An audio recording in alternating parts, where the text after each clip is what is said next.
So, Mark, a lot of questions being asked of you. Did you learn anything? I apparently learned that I should use at everyone all the time because people love it when I do that. So, I don't know if you remember this, but probably maybe it was about 8 months ago. It was during a slow time, so it was probably when Gulfstream was kicking up. Somebody did an at everybody, and there was some random dude who came into the channel saying that that person needed to be banned immediately.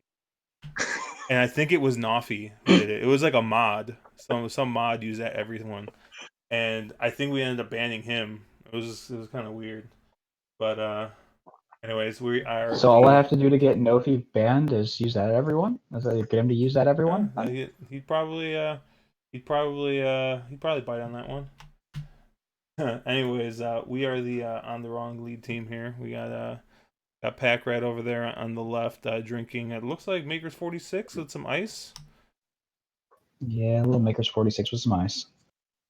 We got young Caleb over here in the middle, with no drink in front of him. It doesn't look like. No drink tonight, But it's a boys. swinky. What is that? You staying at a DoubleTree? Is that what that is? Look like a DoubleTree. I'm at the Hotel Sorella. I don't think it's like a big chain. Very white. A lot Yeah. of white going on there behind you. And then I'm drinking some High West Double Rye here. And we made the mistake of trying to ask for questions, and I think I got maybe like 5 or 6 usable ones. We got about 90 questions for Pack. He answered some of them. Um, some about workout reports and what he would do with American Pharaoh's sperm. But uh, let's start off with a couple of these questions. So got a couple of questions here. First one's from Evil Bob Dole. The question is, how many White Claws until Pack is vanned off? I don't actually know. We've never actually hit that number, so but I wasn't trying that hard on Traverse Day. There is photo evidence of your White Claw consumption, which I also happened to message to one of your friends. Never got a response, but Thanks, buddy. Thanks. Yeah, I think there's also photographic evidence of my Truly consumption as well, which mm. I think it's really scary. So actually, the first legit question that we got, um, I think this was from Pump Up the Yams. He was asking a little bit. It was kind of a pretty deep question, but I was talking about like looking at specifically, do we go over the fraction, or are we mostly relying on pace figures? I'll just read the whole question here. So, when handicapping, do you spend much time going over the fraction, or do you mostly rely on pace figures, RF slash listed in the form? I've gotten lost in deciphering the fractions before. I tend to rely on the easier methods of using figs or the style listed. Um, Goes on to say he's mostly a DRF guy, so he uses the time form pace figures. And then the second part is, where do you rank pace handicapping in your handicap? The most important, secondary, what have you. Pack, why don't I toss this one to you first? Yeah, I don't pay a ton of attention to the actual specific quarter fractions per se, but I do tend to handicap. I'm not. It depends on the track whether I'm really a pace guy or less of a pace guy.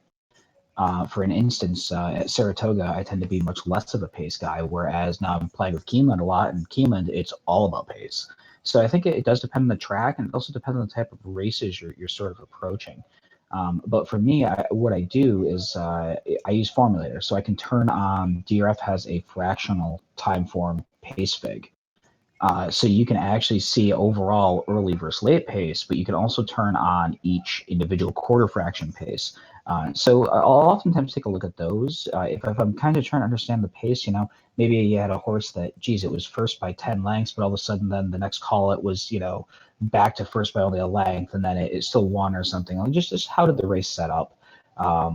Previous races. I do use them.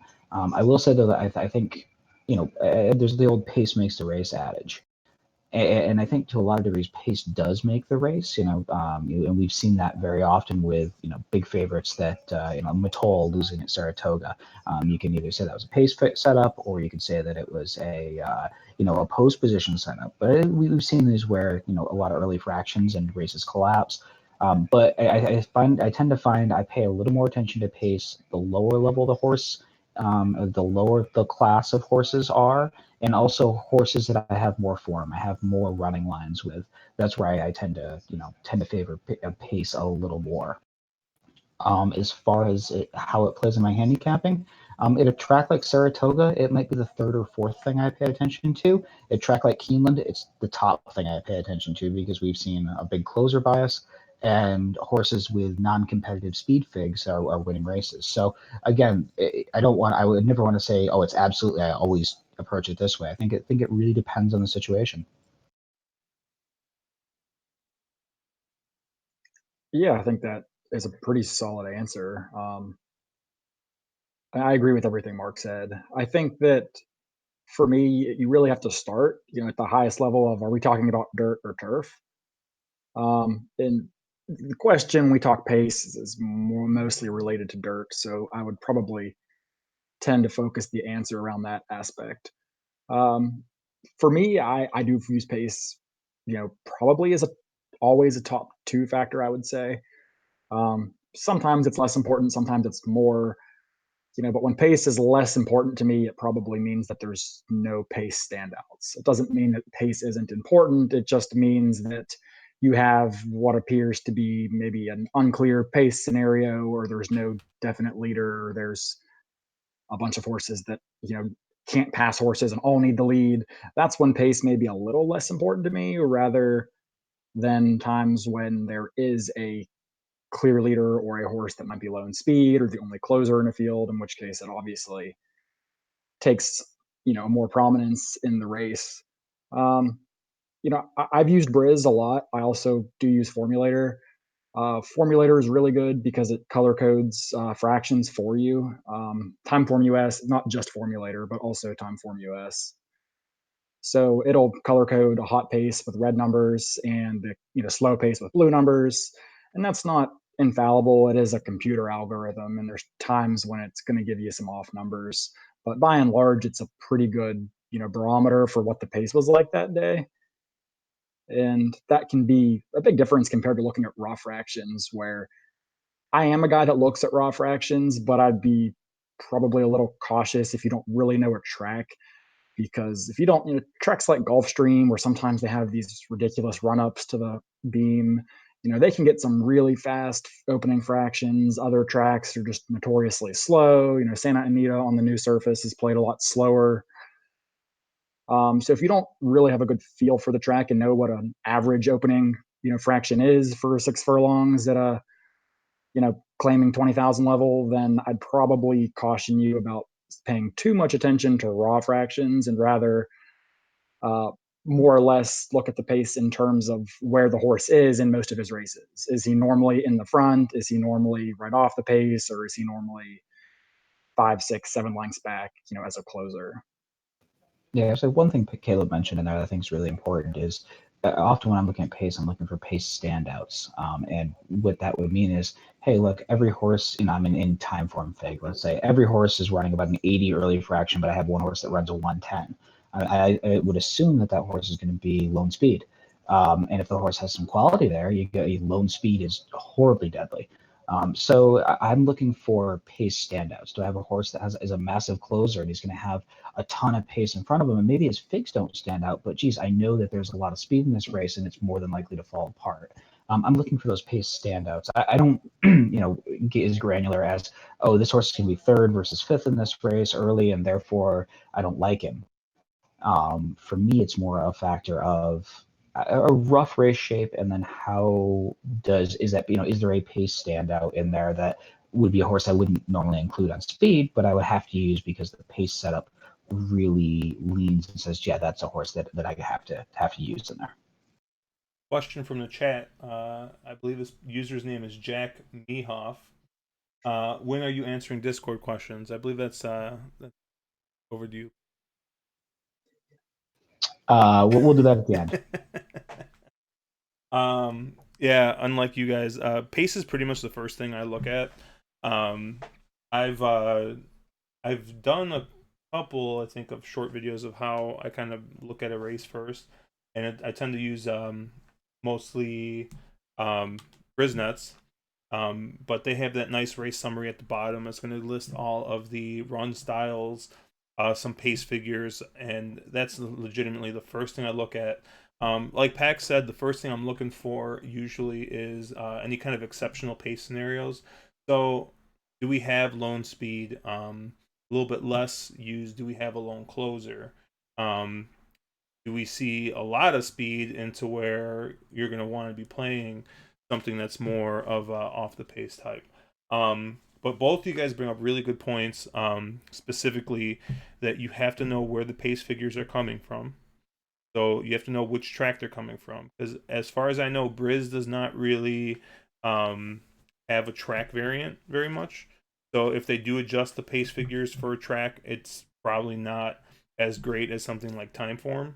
So you just have to be aware that if you see this like 6 furlong sprinter who's got these huge pace figures, who's coming from Gulfstream and is running at Churchill and running in a mile race versus a bunch of proven milers, like you got to kind of um, you gotta keep that in mind. But absolutely, the first thing I'll look at is pace, and I'll kind of try to get an idea of how the race is going to kind of play out from a pace perspective, and then I'll usually scroll up and start um, kind of almost looking at it front to back. So if I can figure out who one of the leaders is, I'll look at their past performances first and just kind of look at it, because a lot of times you'll look. This is the fastest early speed horse. You'll look at it and you're like, this horse is 100% cheap speed. All right, there's another speed horse. Look down. Oh, this horse looks more legitimate. There's only 2 speed horses in here. What's probably going to happen is these 2 horses are going to duel, and that second speed horse is probably going to win. So I tend to try and break things down that way. Um, but at the same time, there's also been times where I've, been just looking and I look at the run styles and some of the pace figures, and I just like, okay, there's like 80% chance that this horse, and just go with it, especially if it's a legitimate speed horse, um, who's the only speed in the entire race. Now, as far as looking for value, you're probably not going to get a ton of value on that because everybody and their mother knows about lone speed at this point. But it does. Um, like pace meltdowns and even just uh, being able to see a most likely winner in this is going to be coming from off the pace. There's 3 off the pace horses. One is 5-2, and the other 2 are 10-1 or more. I mean, you got a good shot at trying to spike a price that way if you're gonna take a look. Take a look at it from a pace perspective.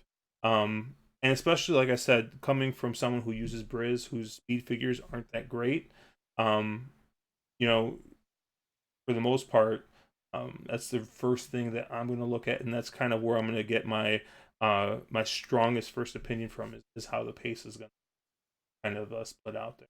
I'm not a fractions guy whatsoever. Even if I am using Formulator, which I don't really use much anymore, um, I'm turning off the fractions and I'm just putting in the Timeform pace figures. So I tend to mostly stick with Briz, or on occasion I'll mess around with Timeform, because Timeform I think fits a little bit better for the type of handicapping versus DRF. Which kind of leads to another question, which someone actually asked today was, what are the best? Well, it's kind of a broad question, but they're asking mostly what are the best PPs to use. I don't really think that's a good question, but I think maybe we can take some time to talk about what different products we use. I know a couple of us use a couple every time. Caleb, why don't you go first? Yeah, well, the best PPs to use are the ones that you get winners with. So that might not be the same for you as it is for me, as it is for Josh or whoever else. Um, I think the big three in terms of past performances are Brisnet, DRF, and then Timeform. Um, Equibase and Trackmaster and stuff. I'll have some products out there. I've played with them a little bit. I didn't really care for them as much. Really your main driver is going to be just in your speed figures. But that's the main thing that differentiates a lot of those. So I think if you're a pace first guy, I think Timeform is probably one of the better products out there for you. If you really do believe that pace makes the race and that's where you start every time you look at a race, then Timeform makes a lot of sense because not only do they always provide you with the time form pace ratings at each point of call, but they also adjust their final speed figures based on the pace of that race, so they can be adjusted upwards or downwards based on the raw figure. So if you're a pace guy, I think Timeform makes a lot of sense. Now you can also get a lot of Timeform's pace ratings, the red and blue color coded fractions and whatnot, in DRF Formulator with the addition of the clickiness of the RF, which is really nice. I think that Mark is probably the most DRF formulator savvy one here, been at least the longest time user. Um, and I'll let him talk more on that. But DRF formulator is definitely the most robust out of all the platforms, just given the complete customization options that you have with all the clickiness functions where you can do research on trainers, owners, jockeys, sires, pretty much whatever you want. Um, and then Brisnet's pretty much the last one out of the purely talking about past performances, which I actually like quite a bit. I do use Brisnet, frequently if I'm maybe on my phone. I don't want to try to deal with, trying to get time formulator or something on mobile. Brisnet are pretty much the easiest to obtain, or at least obtain through a lot of ADWs. They'll offer them. And they're a good product. I mean, I would say their speed figures are maybe a little more suspect than buyers or time form numbers. But as a rule of thumb, I think they're okay. They get a little bit wonky when you get to some very unusual distances, or if you get some track conditions that are off, or some real small tracks. They get a little bit more suspect. But your big tracks on standard distances, they do an adequate job. And I do think they give you everything you need to be successful. I actually really like Brisnet's pedigree information, specifically on like 2-year-old races. It gives you a lot of information at a glance, specifically percent that the sire's offspring win first time out, or percent they win at first turf if it happens to be a turf race. It gives you the same thing with the dam sire. It has some statistics in there called, dam productivity index, sire productivity index, that tell you, essentially it's a quality test of how much money that particular dam's offspring make in a given year compared to the average of all horses born in that year. So there's a lot of useful stats at a glance, a lot of which you could dig up in Formulator, but Formulator slow. It's kind of annoying to click through some of that, especially for 14 horse fields like you're seeing at Keeneland right now. So it's nice to be able to kind of have that at a glance to get 85% of what you need in a little paragraph on Brisnet. So I think all three are very useful and I would recommend any of the three. It just kind of depends on where you're at and what you tend to focus on more. Yeah, I'll say that. I tend to be the resident formulator fanboy. I've used DRF since probably over 30 years. I'm gonna say right now. I can remember being at the track as like a 6 or 7 year old kid, and my aunt having always buying the form and using bare speed figures at that point. To me, as far as speed figures are concerned, they're something I've used for a very long time, and I'm just comfortable with them. It's not necessarily that they're better or worse. It's something I've used for, really competitively used consistently for the last 15 or so years. It's just I know what the figs are. I know how those figs, work. And I know where those figs mean a lot and races where they don't mean a lot. And I think knowing how to utilize the tool is much more important than the tool itself. And I think it doesn't matter, what figs you pick. And I will say, I think all of them have their upside. The one thing I do like the Formulator product, I tend to buy it in large packages, so the price comes down. It's a little pricier than some of the other the other sheets that are out there. And for me, I really like the fact that if there's a key race, if 3-4 horses all came out of the same race, I'll watch that race and I'll see what the race set up like, how did it go, and a lot of times you'll find things that maybe aren't in the actual race notes, but there's important factoids. A horse, gee, it got blocked, but they just didn't note that it got blocked. And to me, I kind of, I've read all Andy Byers books as well, so it all sort of ties back into the Beyer speed figures. For me, one click to be able to watch a race is really, really nice. I like their stats. I'm very comfortable with them, and that's why I tend to be a Byers person. Now, and again, I know Josh has great success with Briz. I know a lot of people use Thorographs, and I think there's something to be said about using all of those products. And I think there's something to be said if you can use a couple of them. I've been random, this year I've been a little bit more involved using some Thorograph. I've definitely learned a lot. I think if you talk Thorographs, they're really expensive on a per day basis, but their statistics are phenomenal. You get an entire page for each horse, and you'll get all sorts of breakdowns of different angles that different trainers. Watch your language there with the breakdowns, please. Thanks, Josh. Thanks.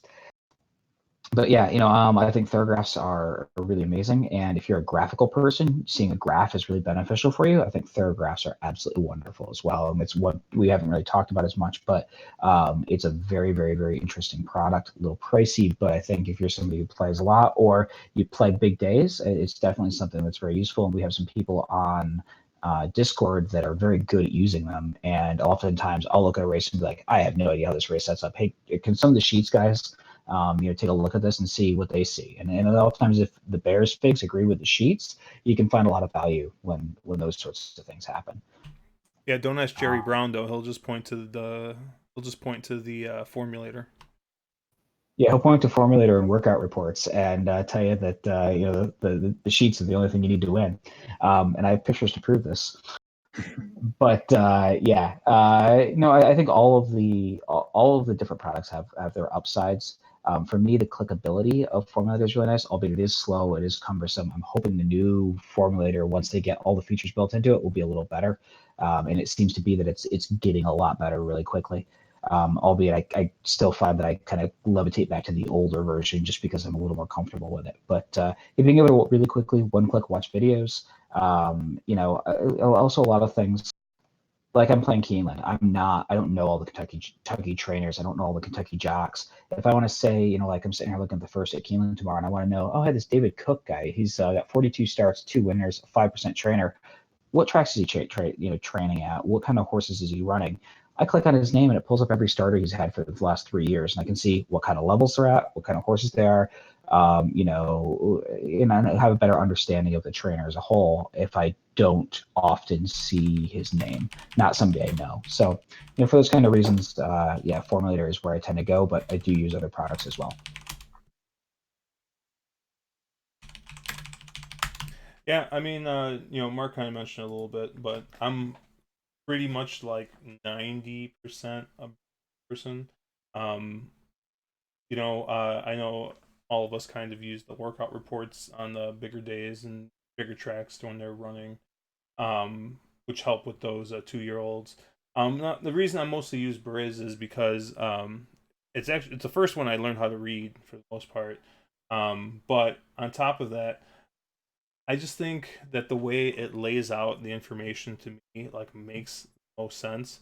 I love that little summary at the bottom because I can just take a real quick glance at all the horses, and if I am in a real big hurry and there's 5 minutes to post, I can usually just take a quick look at it, see if I see anything that really pops out of the page, and if I don't, I figure, okay, I'll just start looking at the next race, or hey, I look at it and all of a sudden something's just gonna jump out as you get used to reading it more and more. One of the things that I found, at least with DRF, is I tended to find myself landing on favorites a lot more often when I was using DRF because you got to remember with some of these products that a lot of the things that you see are usually kind of baked into the price. So if you look at a horse that's got the highest Beyers last 3 times out, that horse is going to be the favorite. That horse is going to, those those buyer figs are kind of baked into the price, and so sometimes you get used to looking at that, and you keep on coming up on the same horses or favorite horses. But that's just the way that I was looking at DRF. Mark is able to look at a DRF, and there's been times where I'm like, how in the hell did you have that horse? I looked at the same exact form that you did, and I would not have used that horse based on this stuff. But Mark kind of is just more used to reading it than I am, and he's able to kind of navigate a little bit better. Same thing with Briz. I mean, um, I've had people tell me that there's absolutely no way they can't even read it. Like, why would I use it? The speed figs are awful, all this other stuff. And I don't know. They just make more sense to me. So kind of to Caleb's point that the best PP to use is the one that you feel most comfortable with. That being said, each of them does have its pros and cons that they've kind of gone over. One of the things that I don't like about Timeform is you click on a trainer, and instead of getting statistics, you get like trainer rating. So they give you like a number from like 0 to 100 on how good the trainer is um in like that, like it might be turf to dirt or something. Whereas if you're looking at a Brisnet, if it's a good angle, usually you'll pop up turf to dirt, 40 starts, the trainer's 22%, and it shows their ROI on there. Same thing with DRF, it's usually along the bottom. It tells you, hey, turf to dirt, this trainer does. Whereas you look at it on Timeform, it's going to say 80. And you're like, what the fuck does that mean? So, that's probably my biggest knock against Timeform, and probably the one reason I might not ever just switch to it. And I'm very much like you'll hear Pack, he references other stuff. Caleb references other stuff. Me personally, I like to have one thing I look at, and then I'll look at the workouts possibly. I find that once I start looking at 3, 4 different products, all of a sudden I'm on every single horse in this. I find a reason to like every horse. Um, so it's just kind of important that you kind of get into a process. You figure out what's going to work for you. You figure out what's comfortable to you. And I would highly recommend you start with one, and you give it maybe like a month where you only use that product, and then switch it up for another month. Find out which ADW you got, which ones you can sign up for, which ones you can get for free. And then if you find you like one and you feel that comfortable with it, more than likely, if your edge is that good, then you're going to make more money, paying for the product than you are, staying away from it. But like I said, for me, it's pretty much Brisnet. I know Caleb flips between Brisnet and DRF, and then you got Mr. DRF over there on the left. So it's kind of like a nice little like gradient here. You got Caleb in the middle. It's kind of a mixture of the two of us over here, Mark. Yeah. I would say one other thing about the DRF that you can use with Formulator that's really nice is, and just to give an example, because it's probably easiest, there was a stakes race at Del Mar that Todd Pletcher was shipping a horse out to. And somebody asked in chat, like, hey, what's Todd Pletcher's percentage when he ships across country to Del Mar for a stakes race?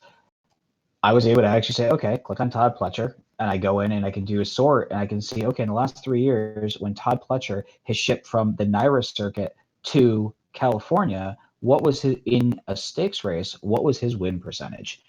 You can get those kind of granular with it, and you can actually do a search and realize that actually Todd Pletcher's terrible when he ships from NYRA to Del Mar or to California in a stakes race. So it's really, there's a bit of sorting you can do, and it takes a little while to learn. I'm not going to say it doesn't, but a lot of times you can find some certain hidden gems like that if you play around with some horses. So I'd probably use it more to exclude horses than I do to necessarily include them. If I'm saying looking at a stakes race and I'm like, hey, there's 5 horses, and I like all of them, let me try to find reasons where I can toss a couple or make this a little cheaper of a play. I tend to find it more that way than where I'm looking and trying to find reasons to like a bomb.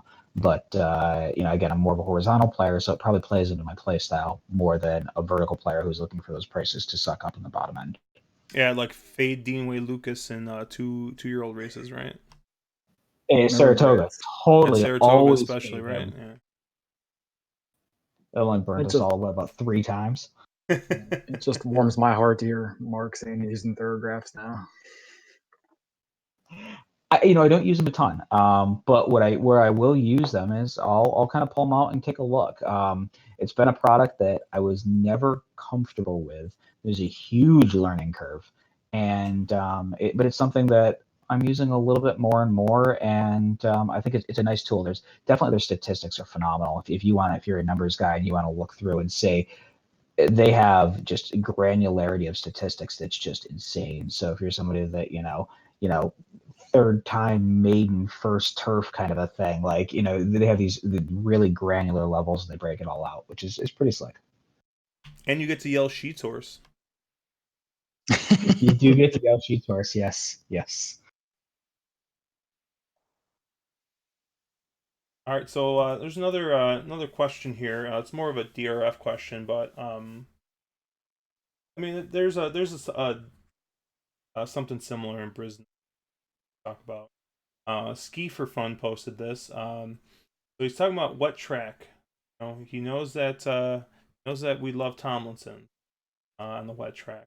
If you don't know what that is, on the DRF, the little number next to where does it say off or does it say wet on It says wet and there's a as well? number next to it in brackets. Yeah.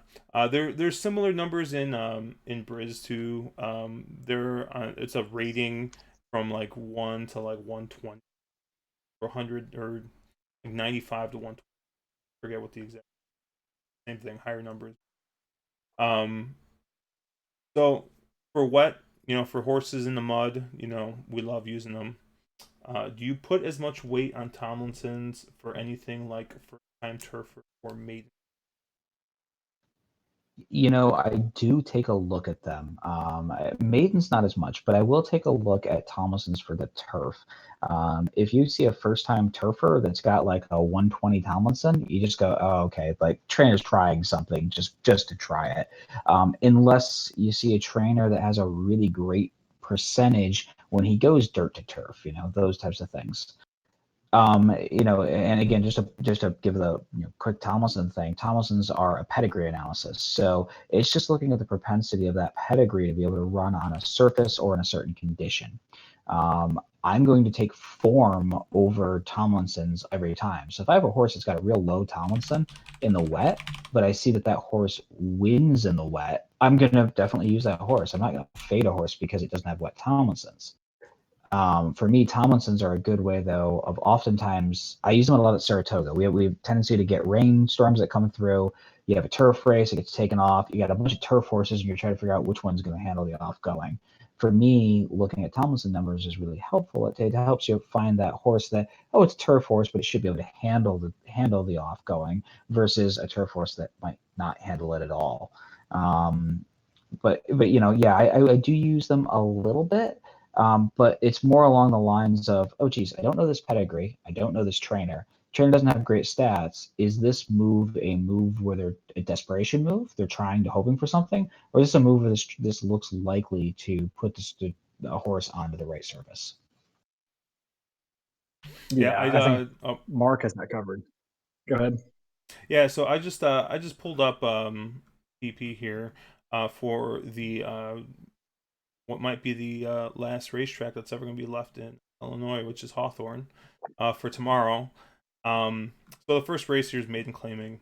So this is a Brisnet PP, so this is going to look a little different than what Mark's talking about, but we see these ratings here, 95, 95, 97, 4. They're actually pretty low, but these are probably state breds. No, they're not. So you get those, and you can, the way Brisnets work is you're supposed to look at the top rating, which is fast, and compare it to the other ones. So different from what Mark is talking about with Tomlinson. I'm gonna scroll down to this and try not to cover it.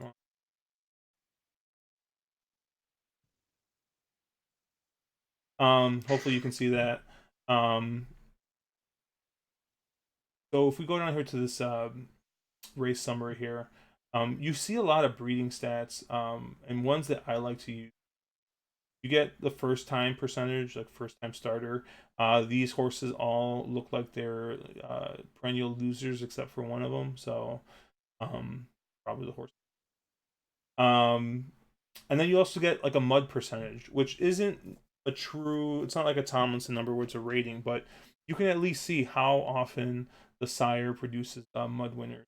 Um, if was a turf race, there would also be a turf percentage here, and if not, then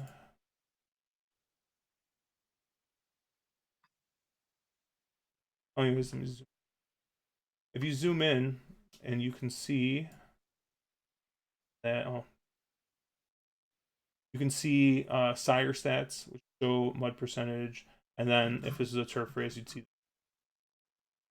Um, honestly, you'll find a lot of real good information just using those percentages.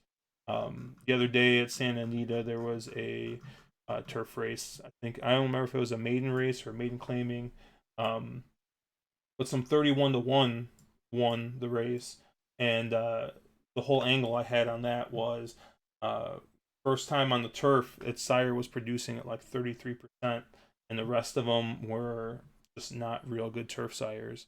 Um, so horse went off at 31-1 first time trying the turf, and uh, I got locked out and didn't get to didn't get to get a bet in, but still, I had the winner at least, right?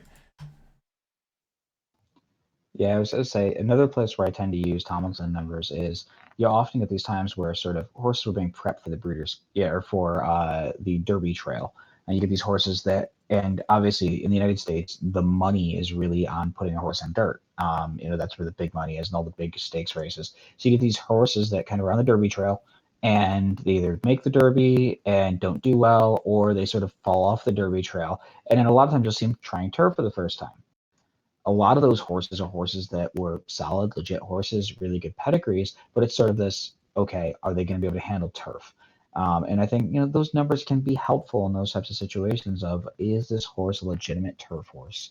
Or is this just a trainer going, okay, I've run out of options at dirt horses. Horse isn't that great at dirt. Is this a way to put him into, am I taking a flyer? And I think that's where I tend to use them. Now, if you're getting to a track where it's all of a sudden started to pouring rain and you have all these turf horses and, you're trying to figure out, oh man, which ones can run on the, on the dirt and you have no form, then I think it's where you start looking at sort of those Wet Tomlinson's numbers.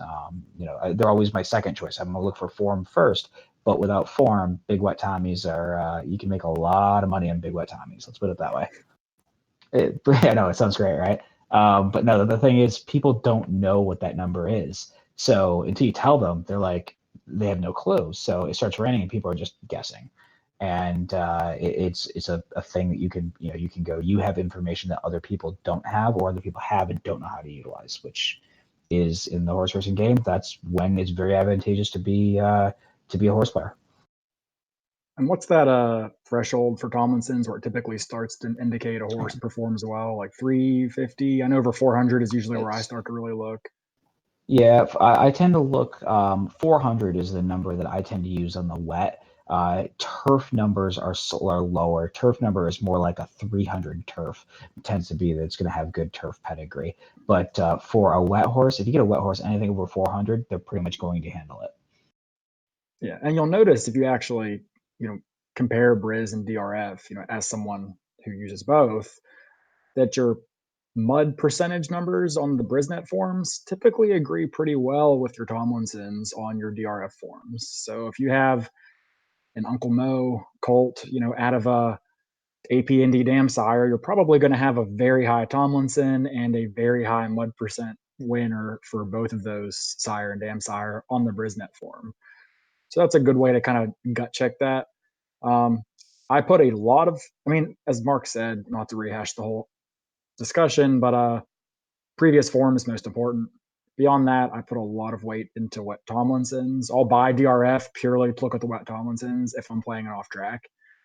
Um, I don't really look at the turf ones that much. I more look at the pedigree itself, but that's more personal preference. I'm not saying they don't really work. It's just not a tool that I use. Similar to the distance, I think DRF also offers a distance number. I know Brisnet does. Maybe DRF doesn't, but either way, I don't really look at the They do. distance one at all either. That's more or less something I just kind of golf knowledge and pedigree analysis a little bit more than just a flat number. For Brisnet, Josh did a really good job of highlighting the pedigree stats on that second page. I don't use the Brisnet numbers in the brackets at all, like the fast, off, turf. I just find them not very useful and oftentimes not very accurate. The mud percent or turf percent numbers I do find useful and accurate. So again, I'm just speaking personally from my own handicapping. I use both of those quite a bit. I don't use the numbers in brackets much at all. And then, so basically, instead of using Brisnet's equivalent for the Tomlinsons, I look at the percent mud.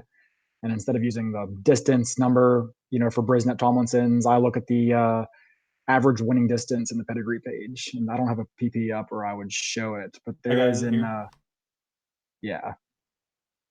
So if you use Brisnet, as Josh pulls up the PPs, you'll see an AWD column underneath every horse. It's typically where it's on the summary page, but it's also underneath of all of the horses, like percent mud starts and wins and things like that. Essentially, what that number is, it's usually somewhere between 6 and 9 for most horses. It's the average winning distance of all the horses out of that sire or out of that dam sire. So it looks like here we're showing the sire and the dam sire's average winning distance.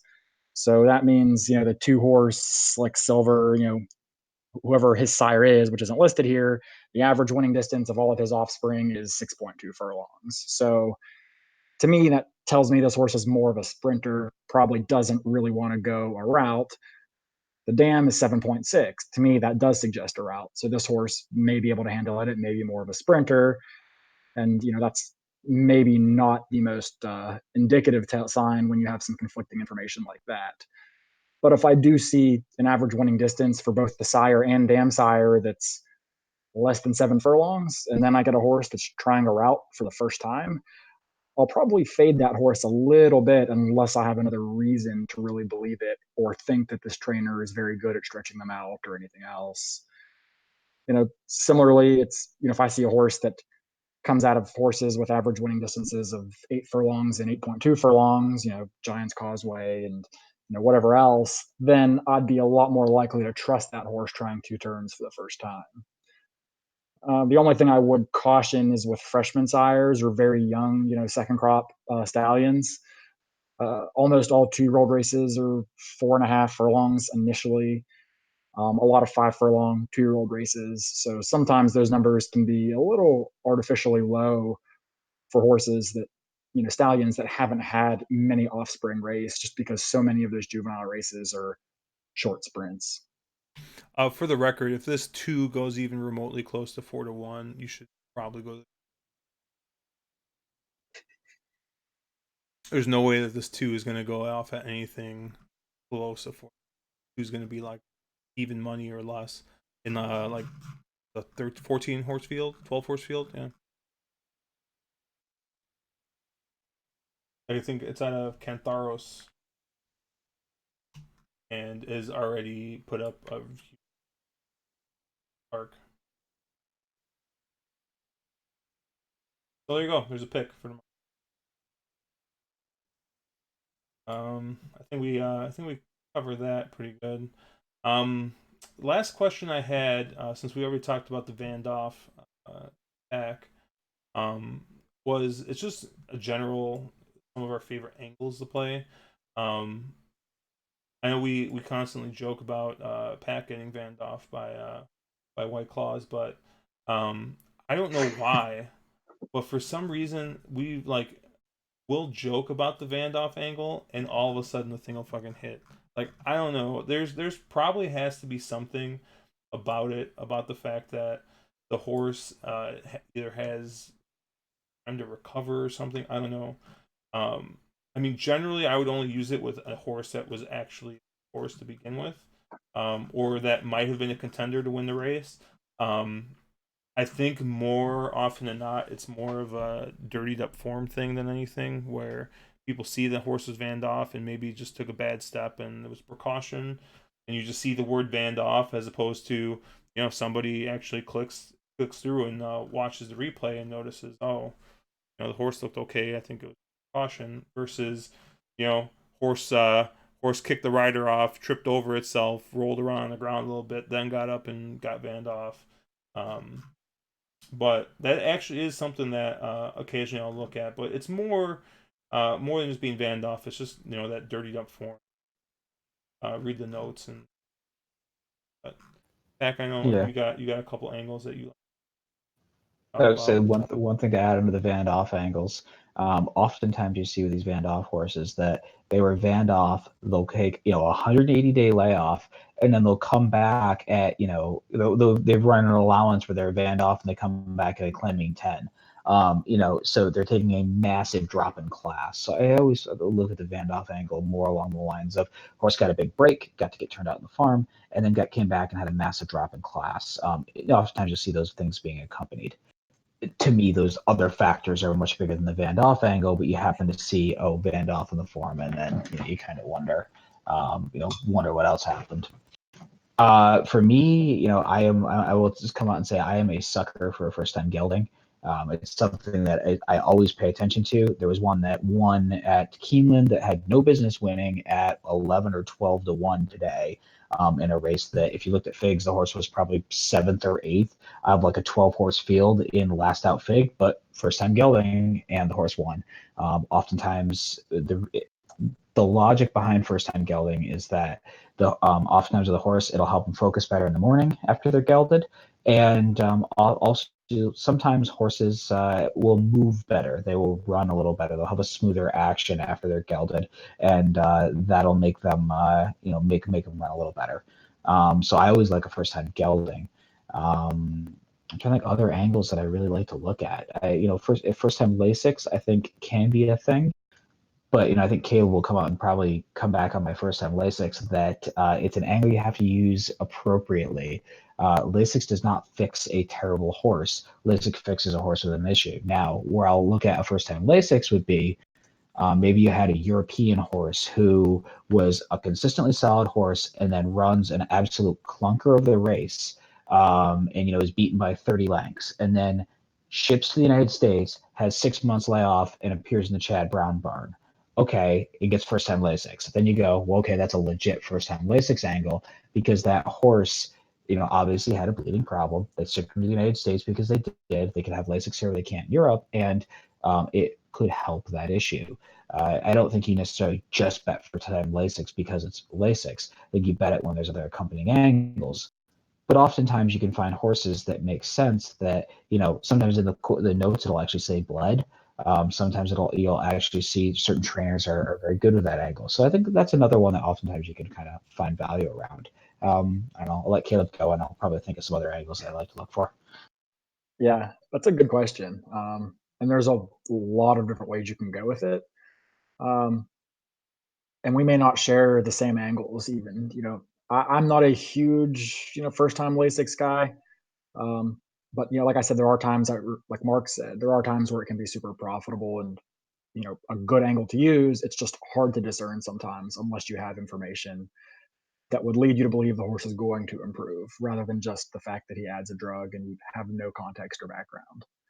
Um, I guess probably two of my favorite angles. One of them would be the exiting a key race angle. That's one I use a lot, and it's probably maybe my favorite functionality in DRF Formulator is the fact that you can click on the date, I think it is, of the race, and it'll bring you up the race chart from DRF, the PDF charts, and you can easily toggle down to see what all the horses in that race did in their next race, where they finished, what class of a race it was, stakes, claiming, whatever else, what they byred, what the speed figure was. Um, what their odds were. So it's super useful, and it's an angle that I use a lot when perhaps I look at a horse who's ran buyers in the low 70s in his first 6 or 7 starts, and then he pops 90. I don't know if I believe that number. It may have just been a fast day. So what I'll tend to do is go back through and click on that race and pull up the charts, and I'll look at the horses that he beat. And if he beat him by 10 lengths, then it's a little bit hard to do. But if it's a competitive race, I'll look back and see what those horses were running prior to that race and then what they ran after. So if all these horses were running low 70 buyers prior to that race, all of a sudden they ran a high 80 buyer in defeat and then went back to running low 70s, I'm going to assume that's a bad number. And I'm probably not going to play that horse as if he's going to run a 90 buyer today, but probably like he's going to run something in that lower 70s. On the reverse of that is if I go and I pull up a race and this horse, even if the speed figure was average or expected, but I pull it up and I see that 3 or 4 of the horses that he beat or ran against that day came back to win again or moved up in class or dramatically improved their speed figures in their next race, then that'll indicate to me that that was a pretty live field and that race turned up a lot saltier than it looked at first glance. So that might give me a reason to look at a horse a little bit longer and really see if I can upgrade him and, you know, give him a little more credit to take a step forward based on running against a company that is a little better than we may have initially thought. There's that one other angle, and this is more of a fade angle. I know Caleb and I both do this quite a lot. Both of us will tend to fade horses first time versus winners. So you have a horse coming out of a maiden race, and they win their maiden. And a lot of times you'll see these horses that, okay, they ran a 64, 65, couple, in the 60s, and all of a sudden they pop up and they run an 80 something and they win their first out, first time. And then the next race, they'll come back and they'll run versus allowance company. I love to toss those horses, even if they have the best fig in the field. Those horses come back very infrequently to actually win, and the reason is they're facing winners. They're facing a lot more pace pressure. Oftentimes, what will happen in those races is you'll have a maiden where that horse just gets out, gets loose and comfortable on the front end, and just continues on, and has no pace pressure, can completely dictate its own terms, and wins, and the fig comes back really big. And those figs tend to be the ones that are really deceiving. So I love to toss those last out maiden winners that sort of have those freakishly big figs when they're going first time versus winners. I know Caleb does the same thing quite a bit. One other angle I tend to really like is maiden second timers. Oftentimes you can find races where a horse first time out was uncomfortable, didn't load in the gate, didn't break, all those types of things, and runs you'll see figures they ran a 12. The winner of the race ran an 80 buyer, but they ran a 12 or something, some stupidly, small number. If there's an excuse, a legit excuse, I love to bet those horses back because oftentimes those horses that run those really low figs will go off at 20 to 1 next out, and there's a huge amount of value there. You'll also find what will happen is a lot of times if you look at the running lines, and this is one thing I'll often take a look at those sort of pace figs by fractions. If you see a horse that was on or near the pace at a fractious pace, they were really cranking early, and then the last went from being second by a half length and tons of fractions, and then the last fraction finished 12th beaten by 30 lengths. Well, obviously the horse just stopped. And if they're coming back at the same distance, you can get these really low buyer figs, but second time out, that speed for horse that showed speed and faded will actually be able to continue on and having that one race under its belt, a little bit of experience and being a little more comfortable. And you can very often find really big prices. Reason being, so many people do look at buyer figs and people see, oh, geez, the horse ran up, a 12 buyer. Well, that's a toss. And they don't actually look at the fractions. They don't actually look at the, where the horse, I shouldn't say fractions, I should say position based on each individual call. Yeah, so I pulled up PP here again. Did a little split view here. Give a couple of quick. First one's going to be in this first race. We talked about this first race already, and unfortunately, I think both of these angles you're not going to see value in because horses are that way down compared to the morning line that they have. But just some stuff that I look at. The first one's very simple, especially in some of these maiden races where you have perennial losers. in them. So this is a low level maiden claiming for 6250. What's sometimes nice about these races is, as much as people say it's chaos, when you look at all these races, all of these horses have some type of form. I'm not saying it's good form. They have some type of form. So you can go and you can see, okay, each of these horses has run at least 3 or 4 times, which is usually a lot easier to handicap than if you got a bunch of first time starters with no workout reports running at low level tracks. I mean, I think that's just like it's chaos. But this 2 horse here, Slick Silver, who I pretty much said to lock in with all the money in your bank account if it does go off at 4-1. Real simple. This top right corner of Brisnet, get this best speed at distance. What happens a lot of times in these maiden claiming races is these people they move up and down distances and things like that.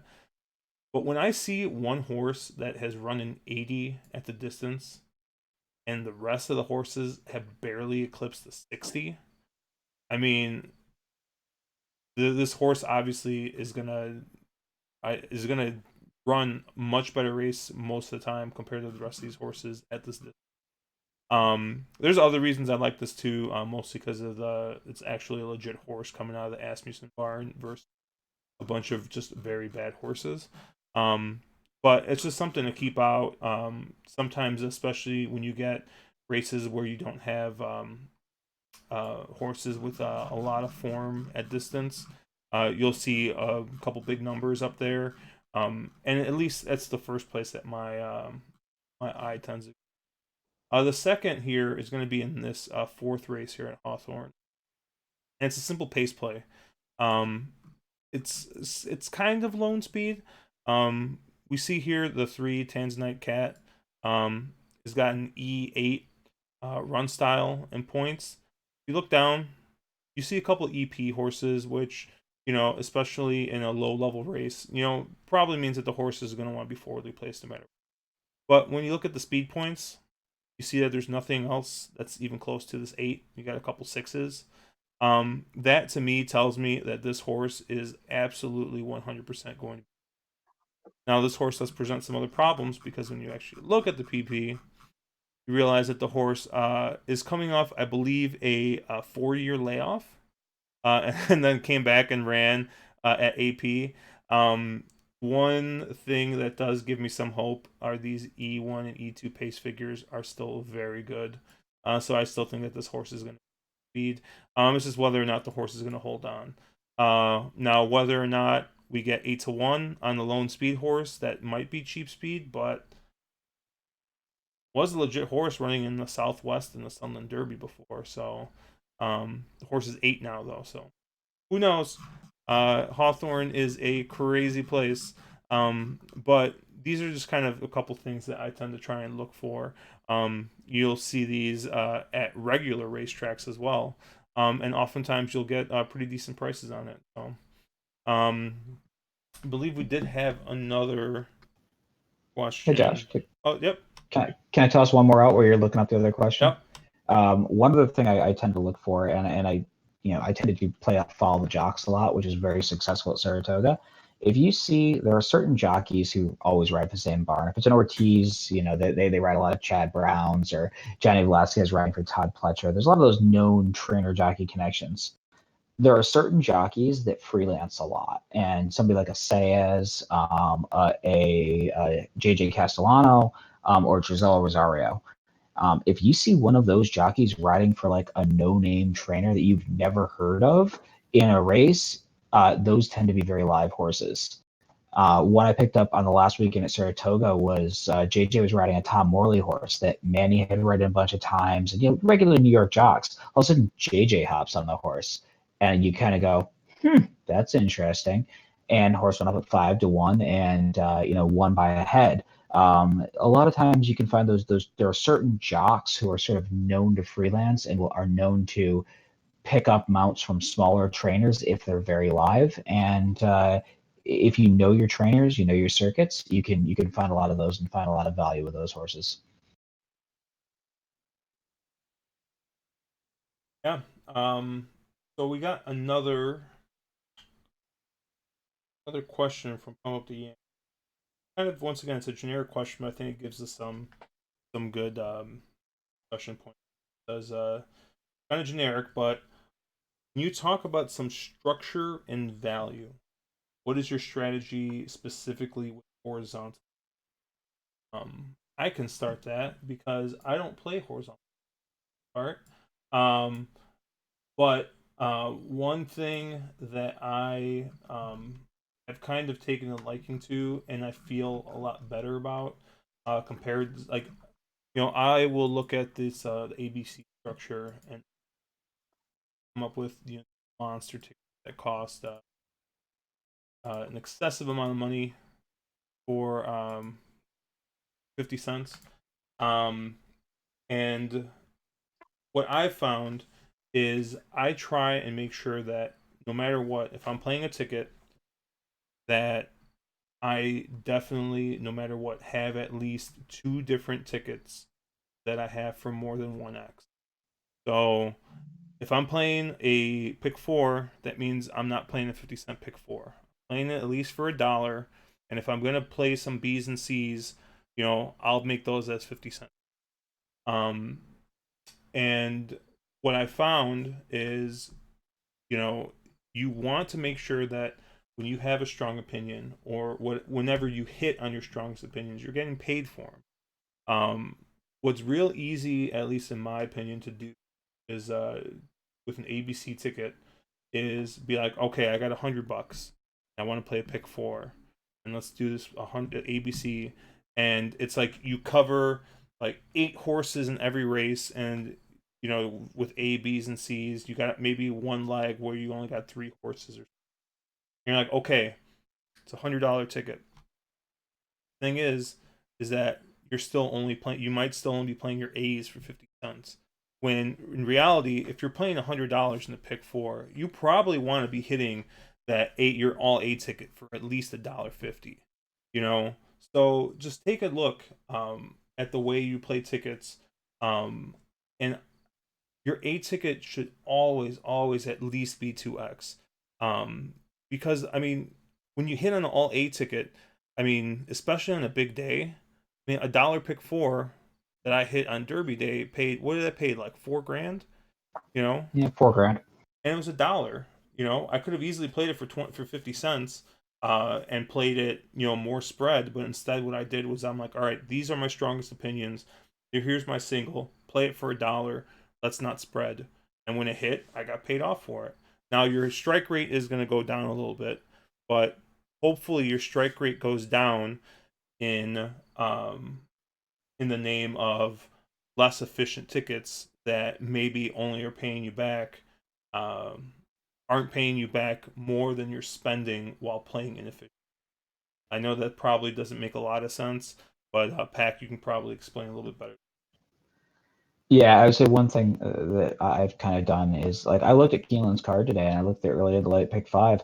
I had no opinions. And what I mean by I had no opinions, there was no race where I could have a single A. Every race I was 2 or 3 A's, 2 or 3 B's, 2 or 3 C's. And I just went, I have no opinions there. I don't have a valid opinion. So if you're playing a pick four or pick five and you don't have one race where you don't necessarily need to be singled, but you can be ABC singled. So I have a single A, no B's, and a couple of C's. I feel high confidence in that single A. If you can't play a ticket with that kind of structure in pick four or pick five or at least one leg, you have no business playing that sequence, and it's a toss out. And I can tell you, I looked at both the early and late at Keeneland, and I said, geez, I'm going to be paying $300 two tickets. Or it was either sequence, I would have been $300 just into the pick five on a 50-cent base wager. I just went and looked and said, I have no opinions, I have no value, and I put my hands in my pockets and I dinked around with some daily doubles and some pick threes. I think you need to kind of understand where you have a legit opinion and where you can create some leverage. And if you can't find those single A's, just it's not your day to play and not your day to try to slam a sequence. I very much agree with what Josh said. If you're playing using ABCs simply so you can get more coverage and more spread, you're doing it wrong. You need to be looking at those sequences and saying, geez, I want to be playing my A's 3 times, 4 times, 5 times base bet. and really leveraging your best opinions.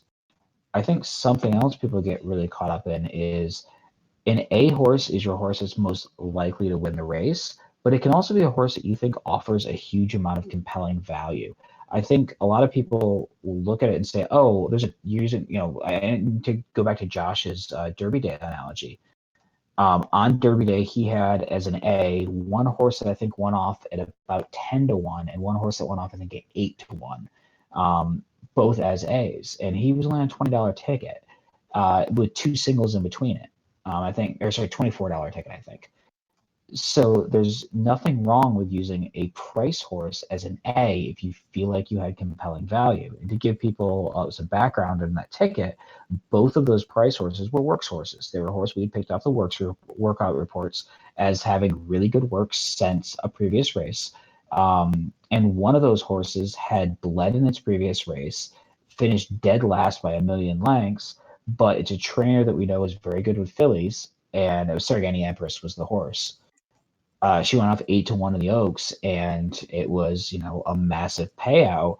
But it was a horse that she had really good work sense, and we know her trainer is very good with fillies and very good with. He's not a kind of guy who's going to run a horse just because it's a spot he can run them in. He's going to make sure that horse is right.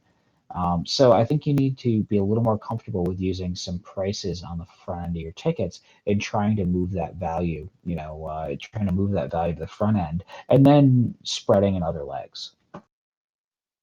Yeah, I think Mark and Josh both bring up good points. If you have strong opinions, it is really important to play them strongly. If you love something, then hammer it.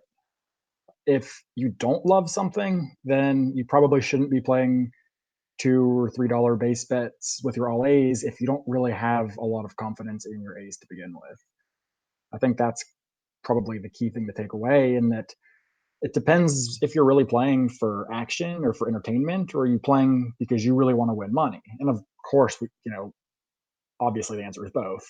But realistically, if you're fine with blowing $100 in an afternoon and you just want some action, then okay, take your best stab at the pick four or the pick five or whatever it is with the understanding that you may not be setting yourself up for the most likely chance of success or with the most efficient ticket structure. Whereas if you're playing to win and you're really, the patient kind of player, then there's nothing wrong with passing a sequence or passing a day or passing a card. If you don't have strong opinions, it's better to not throw a $100 pick four at a sequence that you have really no strong, you don't love a horse in any race, you can't toss out half the field in any race, and you're really just kind of going 3 by 4 by 4 by 2 or something like that. It's just not the most efficient way to play. The one thing I'd probably add to what both of them have said so far is that when I play horizontals, what I try to do is build a sequence around one to maybe two horses. So last week, for example, we were playing Keeneland, and a horse that I loved, and I know Mark's going to get all sad about it, is Engage in the sprint race. I forget what the race is called. Only cost me $6,000. Yeah, thanks, thanks, buddy, thanks. So I was very much on Engage last week, and that's the horse that I was building all my tickets through. It's the race where I was going to be most skinny, in my pick fours and my pick fives. I didn't have a lot of strong opinions other places in the card, which ended up costing me a little bit. But that was the place where I decided to build my sequence around. And if I can't find a race where I either hate a favorite who I know is going to be short, or love a horse, favorite or otherwise, it doesn't matter. If I think this horse is very much a likely winner and I can build my ticket around this horse, then that's going to help me a lot in my ticket structure. And I think the key to that, and something that I struggle with sometimes, is that in betting with an edge, Mike talks about what's called a kill bet, which is essentially when you love a horse or you love a particular sequence or whatever else, that you take full advantage of it. So on that Saturday, I missed my pick five. I missed the pick four. I missed almost everything I played in that sequence, but I had a win bet on Engage, and I think I had a smaller double coming out of that race. And even though I missed most of my horizontals, I still ended up on the day because I played my strongest opinion most aggressively. So that's something that sometimes get lost amongst us horizontal players, is that we look at the 5-figure payouts on the pick fives and we see dollar signs and we throw these big horizontal tickets at sequences, and we often forget to play our strong opinions, spot plays, because you can single a 10-1, a 20-1, and a 30-1, and if you don't have the 1-5 in the last race, you don't make a dime. And you should never not get rewarded for having that good of handicapping, especially with some prices that you definitely want to take advantage of the times that you're right by following it up with a win bet or playing some doubles in between to make some money back if they are strong opinions. And some of the best advice is probably coming from Bob Dole, who is not hasn't posted this today, but um, the best thing that probably for your bank, avoid act. Because I'll tell you that there was a time where Tuesday, Wednesday night, not even Mountaineer, but the Indiana Grand was putting a hold in my my bankroll there for a little. I'll say this about action bets. So there's nothing wrong with action bets. If there's a 10 race card at Saratoga, and I really only love, I love a horse in the ninth, and it goes into and I want to play a double from the ninth into the 10th. There's nothing wrong with saying you have $100 budget on the day, and I'm going to bet $90 of it on win bets on that horse I love and that double sequence, and then playing $1 to win here, a $2 to win there, a $2 exacta, just to keep yourself entertained through the card and paying attention. There's nothing wrong with the action bets. Make sure you're sizing your action bets very, very, very small, and you're sizing your best opinions very, very, very large, and that's where people get screwed up. I think so many people look at a card and say, well, there's 10 races. I have $100 budget. That means I can bet $10 a race. And they bet, a $3 or $2 exacta box with 3 horses in every single race.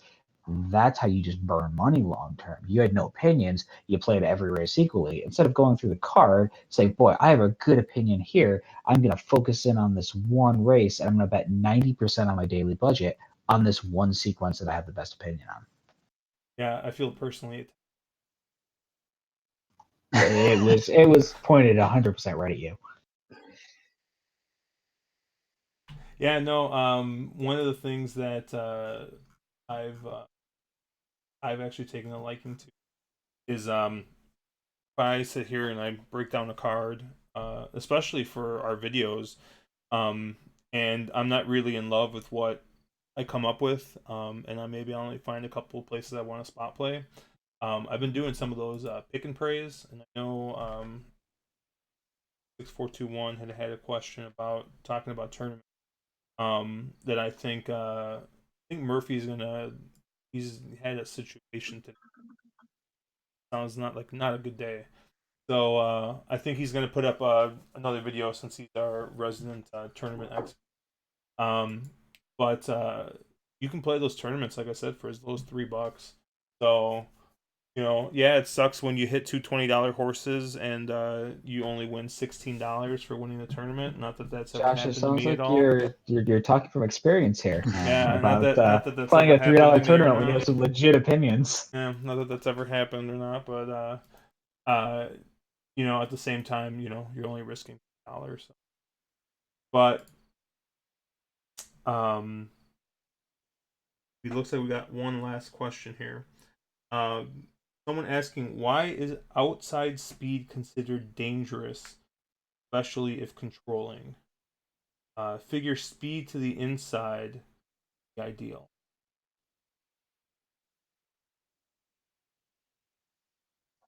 Yeah, I don't necessarily know if it is.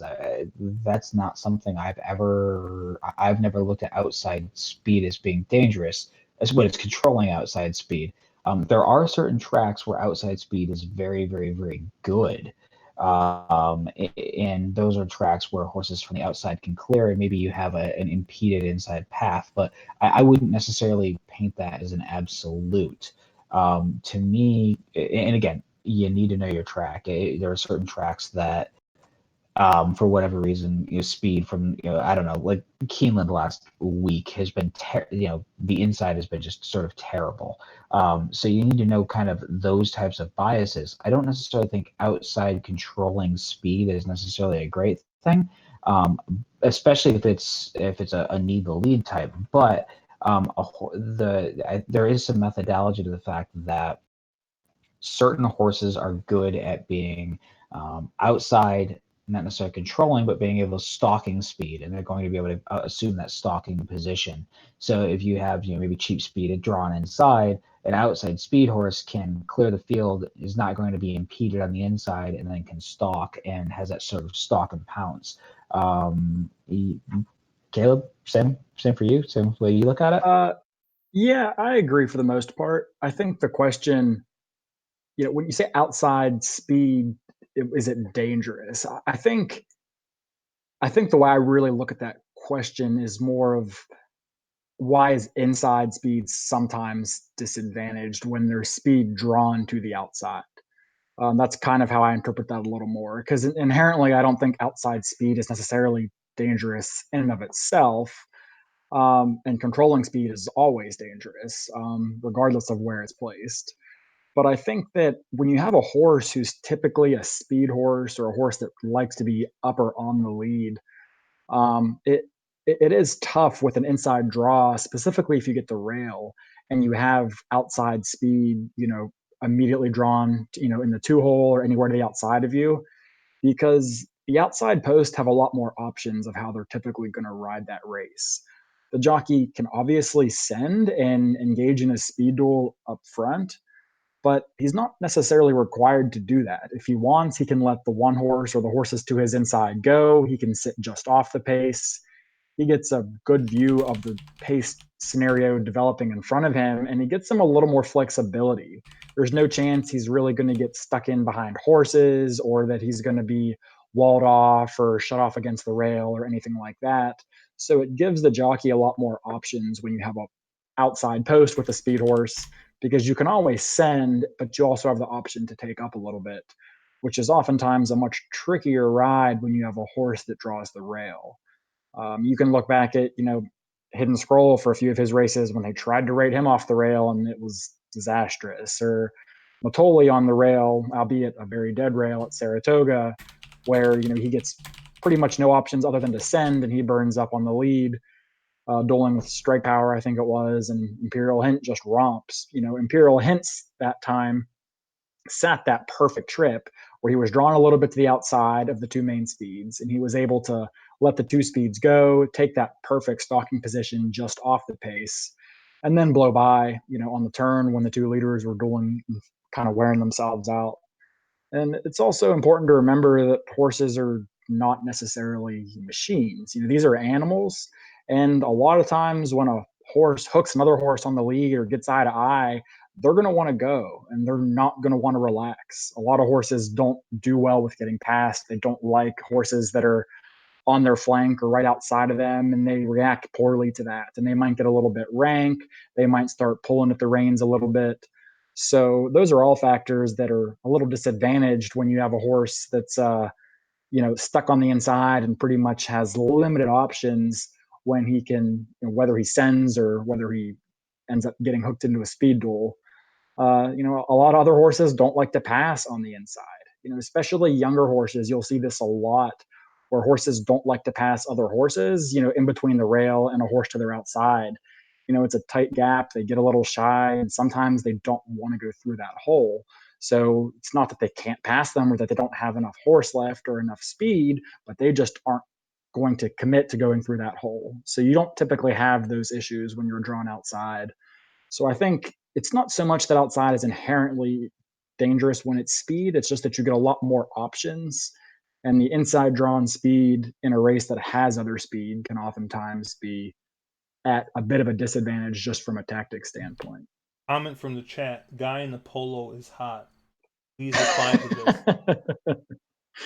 Okay, Ransom M. I Yeah. appreciate that, my friend. Yeah, no, and yeah, now that I think about it and I reread it, um, I think always being posted on the outside of speed You're always going to get first run on the speed.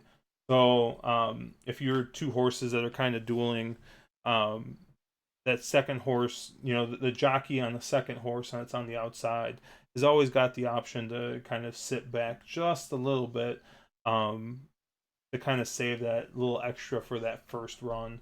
I mean, it doesn't always work out that way, but I think that's kind of the prevailing thought, that usually being posted slightly outside of the speed can always be an advantage that way. But you always also got to take a look at how the track is playing. We've seen times where, like at Saratoga this year, where the rail was just absolutely awful. So it didn't matter. Being inside was just going to be bad, speed or no speed. And if you look at how Keeneland kind of played last weekend, you wanted to be outside and usually closing. So sometimes post position that way plays depending on how the track is playing. But no, it's a good question on kind of when you're looking at two speed horses, and that's usually I think what they think when they're talking about outside speed being slightly better. It's not so much the fact that it's outside speed as much as it's just being posted outside of the. At least that's kind of how I kind of look.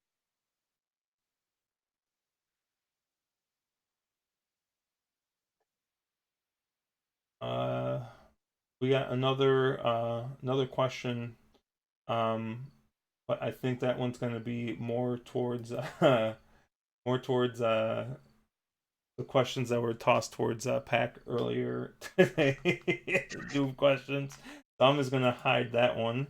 But yeah, I was afraid that we were only going to get like 40 minutes out of this, and yet we somehow still managed to do an hour and a half long show. So Caleb, what was worse, this show or that conference? Oh, I can't. Well, we had a lot of good questions from Mark on this show, so I'm gonna have to go with the conference. All right. Well, I think we're gonna this These weekend's questions kind were of more relevant. yeah. This weekend's kind of slow, so I'm not really gonna be playing much. I'm getting ready to go to Vegas, so I'm trying to keep bankroll ready for that. But I'm sure you'll see us in around the chat. Mark, good luck. Good luck this week with what. Thanks, buddy. Unless that got canceled. Tomorrow. Tomorrow? Okay. And by the way, your face is all red. I guess that it's definitely still on. So, all right, we're on the wrong lead, and thank you guys for checking us out.